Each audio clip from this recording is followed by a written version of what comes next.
what we got going on today is we're going to do a active flexibility strengthening seminar kind of. I'm going to go through the workout. What we're going to do is we're going to start from ankles up and we may work our way to the shoulders as well, just trying to get as much flexibility in the joints, the ankles, the knees, the hips, and then the shoulders to finish off with. I'll take you guys through. um, this is just kind of like active flexibility training that I do some days on my off days. I don't really stick this in as like a set day. Like I won't do legs and then do everything that I'm about to do here. I'll do it on like a rest day, basically, like an active rest day. So basically, what I like to start out with is I'll just let you guys know what we're gonna do right off the bat. I start off with ankles, so go on to calf raises with a tibialis raise. So I just superset calves and tibialis. And then I start going into the quads. So then I go into a split squat and then a elevated goblet squat and then also a reverse Nordic. So I'm going to go into that as well. And then I also got, do I have kettlebells? No, I don't, but that's okay. We're also going to do some hips, and then I have a back extension machine right here as well. So I'm going to use that, even though it's not really body weight. If you're at the gym, you can do this, and I'll just show you a couple ways that you can regress and progress the back extension as well. So we're starting it out here with the calves. Can you hear me? Okay, good. Because yeah, I said kettlebell. Nice, dude. Thank you. You want to get a really small one, like an 8 pound one? Thanks, man. Okay, so we're starting it out with the ankles. I hope you can see, but basically we're going to be supersetting. The first one we're going to do is a single arm or a single leg calf raise. So you just go down as far as you can. We're going to do 20 reps. So we do 20 reps per side. At the bottom, I like to flex my tibialis, so that muscle in the front as well to get more of a stretch. And then just come all the way up, hold it for a second. Trying to do 20 reps per side.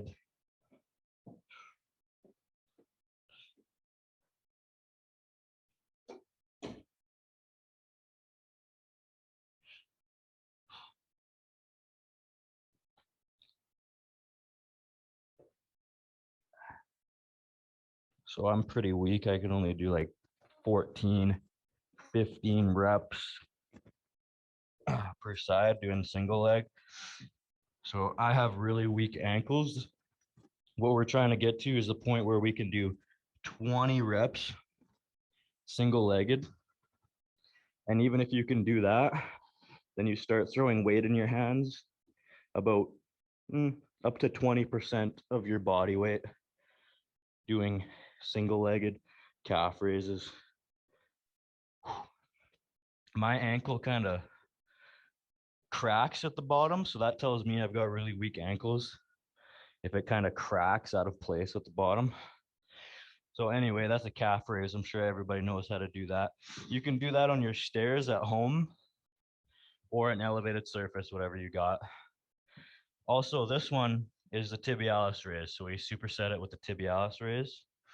So I like to go about one, two, about 2.5 foot lengths away from the wall, and then sit the butt against the wall like this.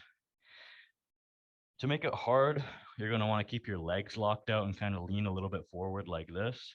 You're going to go flat footed and you're going to come up on your heels like that and just hold it for a second and then back down. And same thing for this one. We want to do 20 reps as well.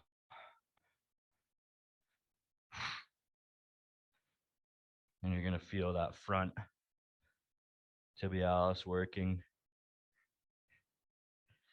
So if you haven't noticed, these exercises take a long time. Just one set. Once it starts to get hard, for me around that 12th rep. Just take a couple inches, couple steps back, and then it starts to get a little easier. But after one set, you should start feeling it burn. Like I already know I don't do this nearly enough because I'm at like the 19th rep and I'm already burning. Whew. So what we do for that one is we do 2 or 3 sets with 20 reps. I would start out doing 1 rep or 1 set, supersetted with the calf raises. If you can't do 20 reps with the calf raises for a single leg, then you can do double leg. So that's just both legs until you can work up to the point where you can do a single leg calf raise. And then you start adding in some weight, about 20% body weight. So for me, the standard that I would be working up to if I weigh 145 pounds would be about 30 pounds in my hand doing 20. So I would have a 30-pound dumbbell doing about 20 reps of the calf raises. And then just those wall tibialis raises. So after I do those, I go into the split squat. So these can be regressed. I'll show you the regressed version and then the advanced version. So the regressed version is elevated, and we're trying to get in a position where our hamstring is touching the calf. So hamstring is going to touch all the way to the calf like that. That's the position that we're trying to get into right off the bat. If you can't get into that position, you just elevate a box higher. So I'm on a box and it's a little bit easier. Also, this takes a little bit of the stress off the hip flexor. So while you're doing this, trying to get into a good stretch, you're also going to be stretching out that back hip flexor. So I like to move on to strengthening the hip flexor right after we do this. So we just go, this is the regress version. We just go the full range of motion here. And I'm using this dowel to kind of keep my balance as well. Sometimes balance is usually the issue, but basically you're just trying to get hamstring to touch the calf and then you're extending fully. What is that noise? Same thing, 20 reps. I forget how many I've done here. But before we do that, I'm going to show you the warm up that we do for this. So you can just kind of, if you're pretty tight in that area, just sink in as far as you can. And then we're going to do pulses. So I'm going to get this out of the way. That dowel is just for balance. So then we're going to do pulses. Hopefully your box isn't slippery, but so you just get into that end range position and you just do like 1-inch pulses, just like that.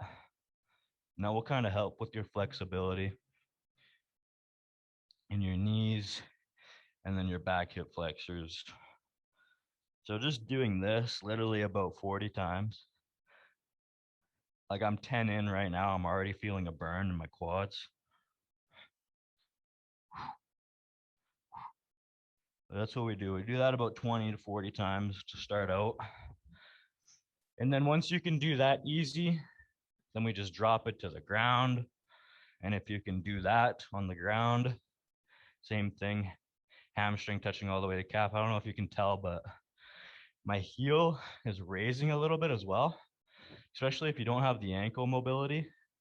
You're going to want to raise your heel a little bit because if I have my heel all the way down, I can't really get the hamstring fully touching the calf unless I raise it, and then it can sit on there fully like that.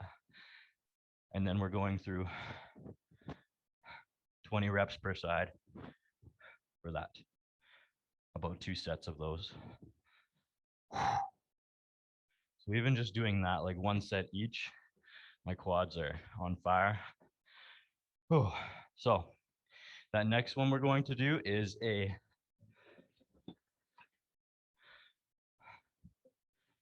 reverse Nordic. This is also going to be strengthening and stretching out the quads.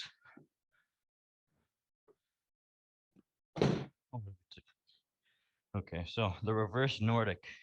Basically, you're going to want to get flat on your feet so you can sit back. That's going to be the flexibility standard right off the bat, is to be able to have your toes pointing behind you like that, and you're able to sit back and your ankles are flat, flush with the ground. That's the flexibility standard. Some people, when they have tight calves or tight ankles, they may have decent calf mobility, but maybe on that front, they don't have as much mobility. So it's good to stretch out the front of your ankles as well. I take a quick drink.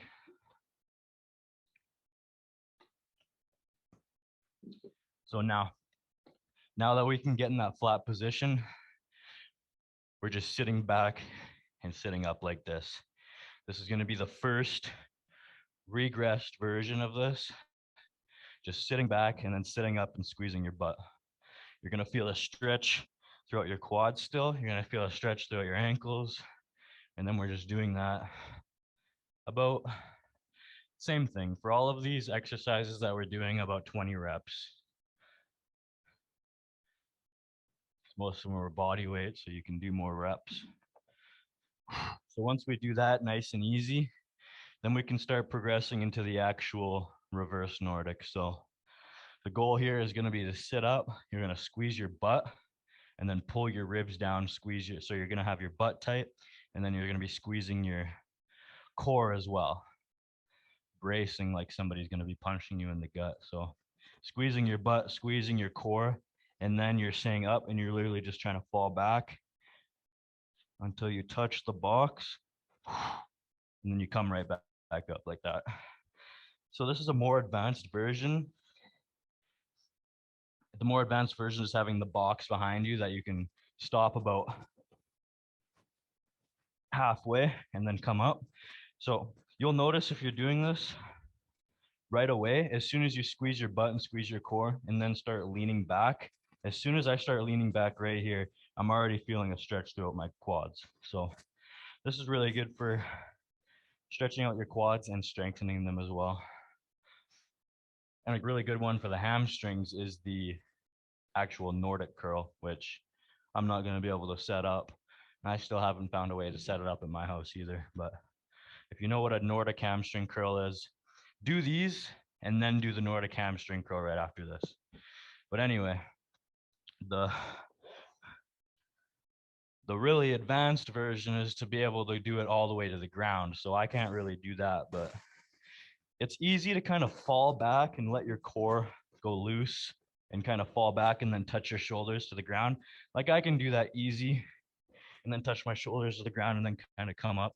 But if you keep your butt and your core engaged, then you're putting all that stress on your quads. So that's going to be the most important part, is keeping your butt and your core engaged. And then we'll see how far I can get back.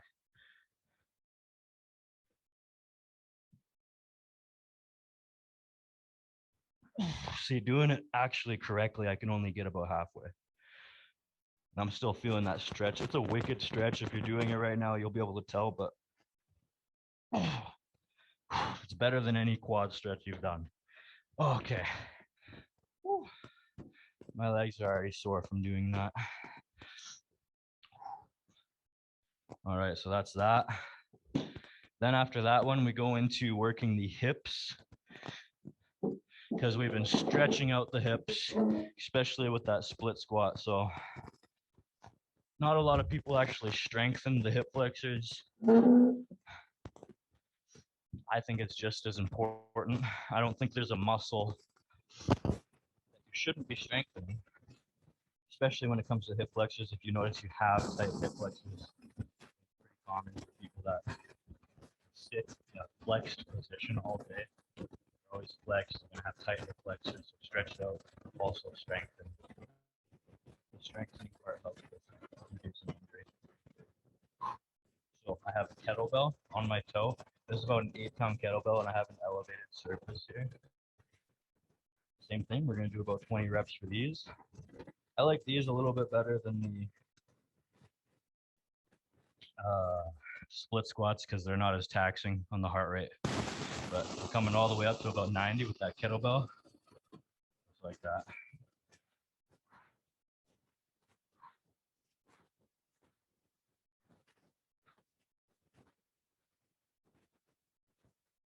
So trying to do 20 of these as well.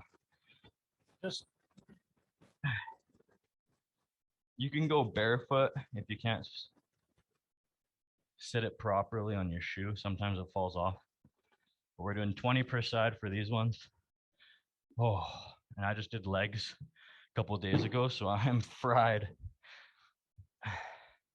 So same thing, we just do both sides, about 20 reps per side. And you'll notice you may have imbalances. On my right side, I have a little bit of impingement going on the front side, which is weird because I only have hip pain on my left side. So that tells me my hip pain on my left side is either coming from my adductors or somewhere else, but not my actual hips. So yeah, that's our strengthening for the hip flexors.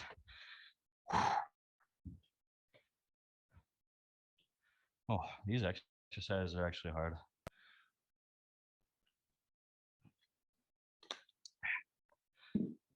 So now we're going on to knee stability. So this is going to be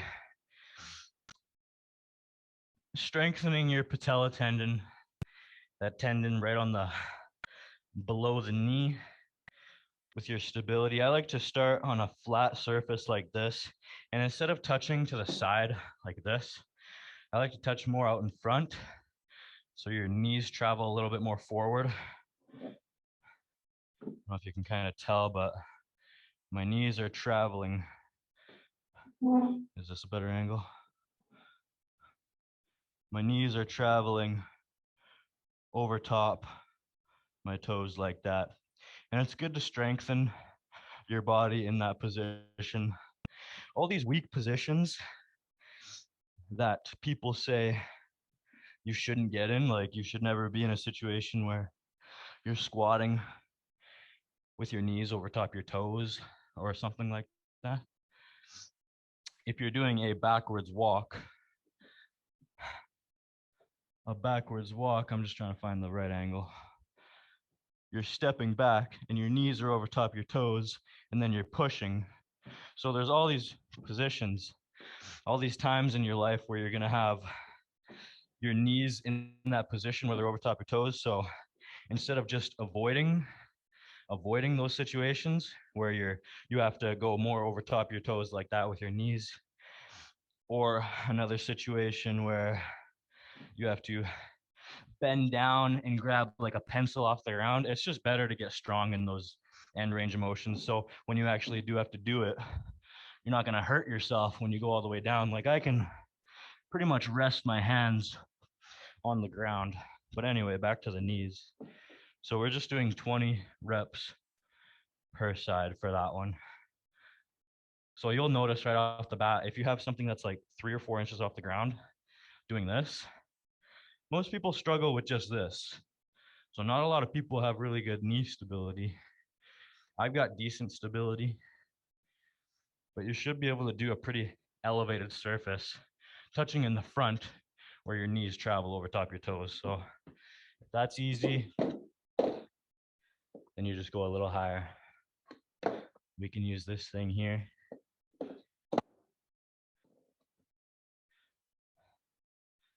Go a little higher.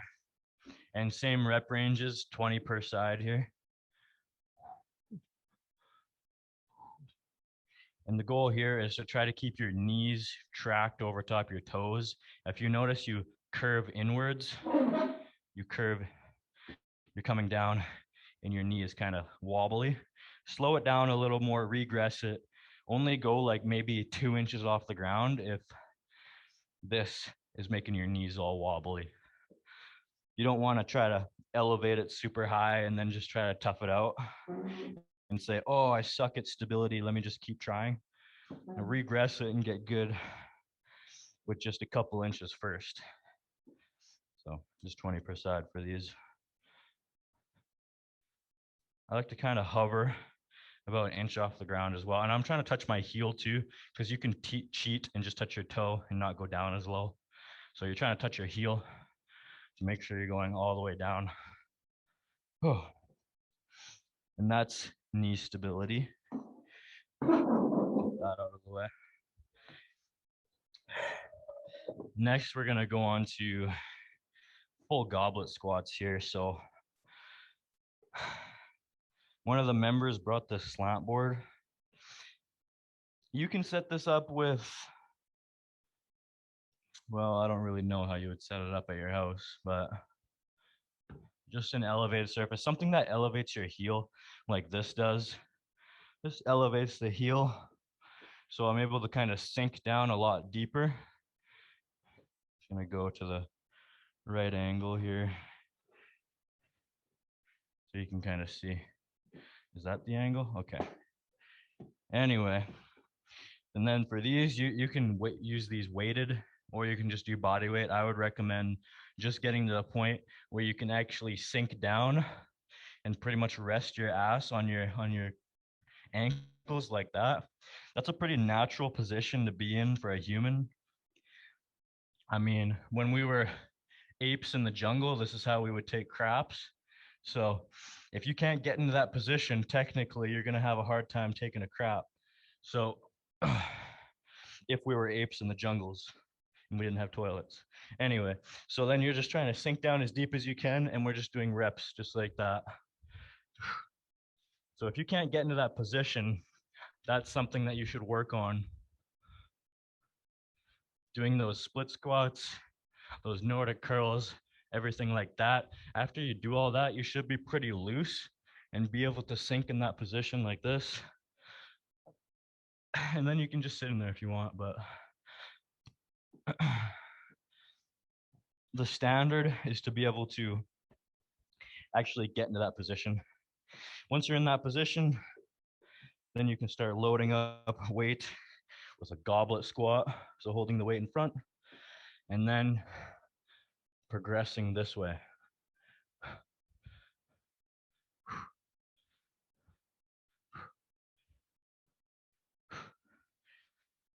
And that's goblet squats, ATG squats. I'm gonna show you guys another thing. I forgot to tell you the advanced version of the split squat. The advanced version of the split squat, we're cycling back, is to get 100% body weight in a front rack position. So pretend this is a barbell. 100% of my weight would be around 145 pounds. So then you're just holding it in that front rack position, doing these split squats like that. The goal here with 100% of the body weight in that front rack position is to do 6 reps with 100% of your body weight. Whew. But I can't do that. That's like if you're an athlete trying to get stronger, more flexible, you would do that. Also, you can do the split squats with an elevated heel as well to make it easier, so you can actually sink down more. You can either use an elevated surface or an elevated surface with an elevated heel as well. I would also recommend doing all of this stuff barefoot. If you can't do it barefoot, get some sort of flat shoe. Like I've got Vans here. Use Vans. Just don't use anything squishy like a runner's shoes. I see a lot of people trying to squat in runner's shoes, and they're wondering why their squat sucks. It's like, well, look at your ankles. You can barely stay stable on the ground. So think about it that way. If you're trying to get up to the point where you're trying to squat a lot of weight and you're like, oh, my squat isn't progressing, well, take a look at your ankles. Are you stable in your ankles? Just take a look at the bottom of the chain, work your way up.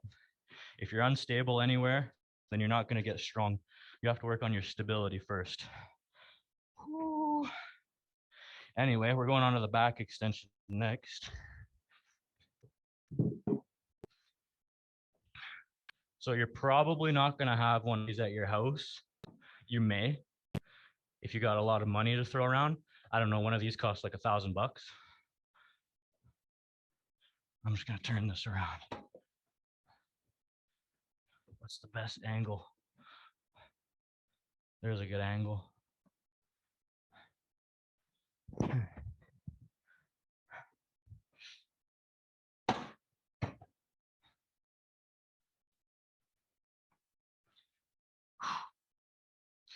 So back extension, the goal here is to have it's set up to where your hips are. So I got to go a little lower, a little higher. And you can regress this as well and do it with a dowel. So you can come all the way down, come all the way back up, and you can press with the dowel. If that's too hard to do the actual back extension. And then you just go into normal body weight, come up, squeezing your butt, only going to about where you're neutral with your back. So don't hyperextend too much like that. So just come to the point where you're neutral with your back, squeezing your butt, doing about 20 reps for that. And then just give me 2 seconds here. I'll show you how we can progress that. So some people like throwing on weight right away. I don't really like doing that. Like if you can do that for 20 reps easy. Some people just want to grab like a plate or some sort of weight and then just hammer out 2 legs. I like to actually do single leg stuff before we actually go weighted. So then we can actually do this single legged by taking one foot out and focusing on one glute at a time. So maybe you have imbalances in your glutes and your hamstrings, one side compared to the other. This allows you to kind of target one side and see if you're weaker on one side compared to the other. Maybe your glutes don't activate properly on one side compared to the other, which can lead to back problems, hip problems. If you have one glute activating and one's not, you'll be able to tell by doing single leg stuff that way. Also, there's a bunch of other ways you can tell that, but I'm not going to jump into that. All right, so that's the back extension. Now we're going to get into low back and shoulder stability next with the last 10-ish minutes we have.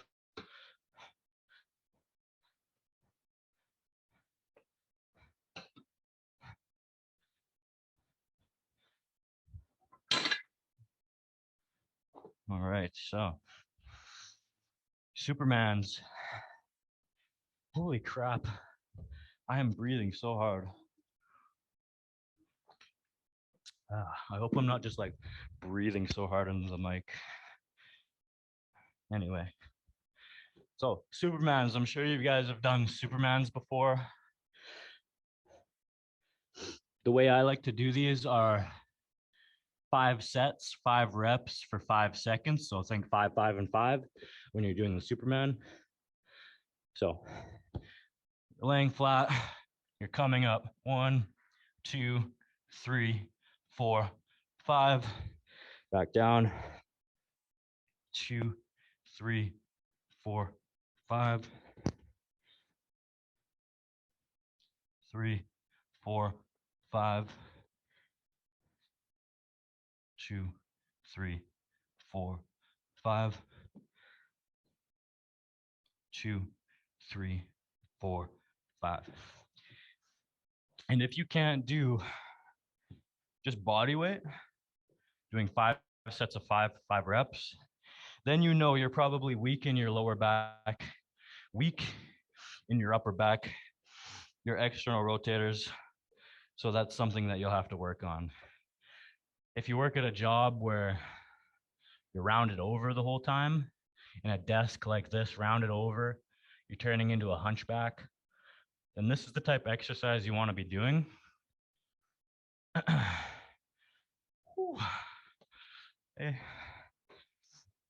Okay, so, and then I'll show you ways we can progress this. So I don't have an actual weight, but you would hold on. Actually, I can use dumbbells. So if that starts to get easy, then you can put dumbbells in your hand. These are 5 pound dumbbells, but I would say start out with like a 1 pound, something that's like 1 pound, or like 2.5 pound plates or something like that. Because 5 pounds gets pretty hard pretty quickly. But you're trying to work up to a point where you can do about 10-15% body weight in one hand. So for me, that's about 15-pound dumbbells in each hand. 2, 3, 4, 5. So that starts to get really hard, especially with my one side that has nerve damage. I can really tell which side is struggling to hold the weight up. 2, 3, 4, 5.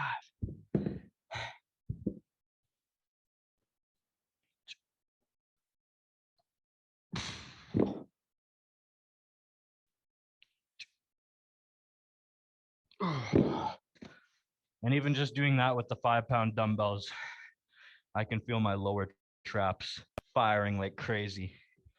Most people are pretty weak in that area. And that kind of contributes to a lot of upper back pain, any pain you may have around like your shoulder blade. Usually that just means you're weak somewhere up there.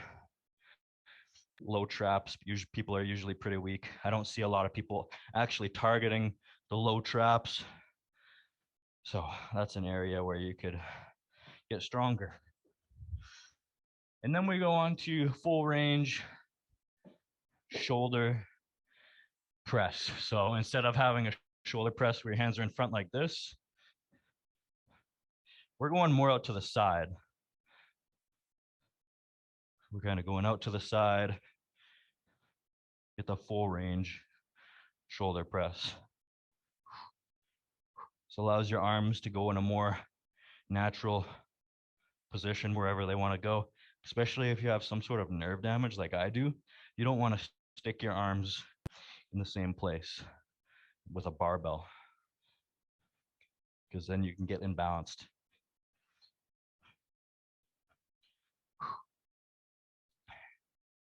That's another way you can kind of strengthen those shoulders. Another way, I don't really have a bench here, but you would do full range of motion, flat back. I guess I can do it standing up here. So pretend like I'm laying on a bench right now. And I were to do, say, incline press. I want to go neutral and I want to tuck my elbows and I want full extension. So I'm extending my arms fully and then coming down, tucking my elbows and getting a full stretch. So you're going to go very light for these as well. And then you're kind of like pressing your shoulders forward and then retracting your shoulder blades and coming through that full range of motion at the bottom. So start very light with these. Even if you're a tough guy and you can bench like 80-pound dumbbells, start out with like 15, 20 pounds, because maybe your body is so used to doing 80 pounds for that short range of motion. As soon as you throw 20 pounds and do full range of motion, you may tear something. I don't know. You may injure something. So just start very light for those ones. Whew. So that is pretty much it. Is there anything else I can think of? That's pretty much all I do for my mobility work, my mobility flexibility stuff. If you want to find a guy that's really good at explaining this type of exercise, I actually got a lot of this information from a guy. His name is Ben Patrick, I believe. Let me just look this up. His Instagram handle is knees over toes guy, and he gives out a lot of free content when it comes to this. His style of training is like ATG, which is like ass to grass, but yeah, Ben Patrick is his name, knees over toes guy, and his story is really cool. He had to deal with a bunch of surgeries and he couldn't dunk and all of the stuff in college. He couldn't dunk and everything. And then he started incorporating these types of exercises into his workout.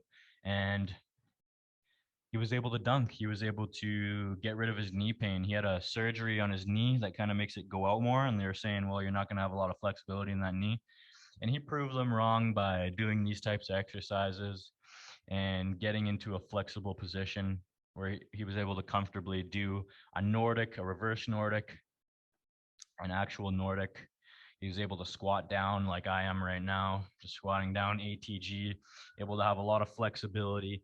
Um, so he's a really good guy to look at for more information whenever when it's regarding that thing. But if you're watching the recording of this and you have any questions, if you go to the gym and you're watching the recording of this, you can come ask me some questions. If you want me to go more in depth with some of the stuff I did today with the actual programming part, like how you would incorporate this into like a workout routine, you can ask me. I can show you some things that I do, but other than that, that's pretty much it. It's pretty simple stuff, a lot of body weight stuff. So, yeah, that's all she wrote for today.